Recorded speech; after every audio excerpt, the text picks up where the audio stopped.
যেহেতু সামার চলে এসেছে তাই এখন শুধু আমাদের গার্ডেনের ভিডিওই বেশি শেয়ার করব আপনাদের সাথে। গত বছর যেটা করেছিলাম। আসসালামু আলাইকুম এভরিওয়ান, ওয়েলকাম করছি আমার নতুন আরেকটা ব্লগে। কেমন আছেন সবাই? আশা করছি ভালো আছেন। দেখতে পাচ্ছেন আমাদের গার্ডেনে অনেকগুলো ডাঁটার শাক গাছ হয়েছে। তবে এই বছর কেন জানি অনেক দিন ধরে ঠান্ডাটা পড়েছে, তাই কারোই গার্ডেন খুব একটা ভালো হয়নি।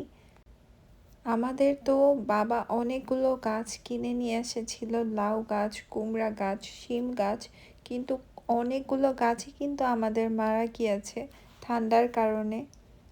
এবার সবারই গার্ডেন খুব একটা ভালো হয়নি, তারপরও আলহামদুলিল্লাহ আল্লাহ তাআলা রিজিকে যতটুকু রেখেছে ততটুকু তো হবেই।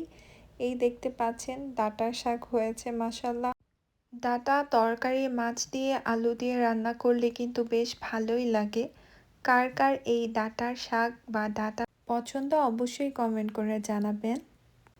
আমার কাছে ডাঁটার শাক খুব একটা ভালো লাগে না, তবে ডাঁটা মাছ দিয়ে আলু দিয়ে ঝোল রান্না করলে বেশ ভালোই লাগে খেতে।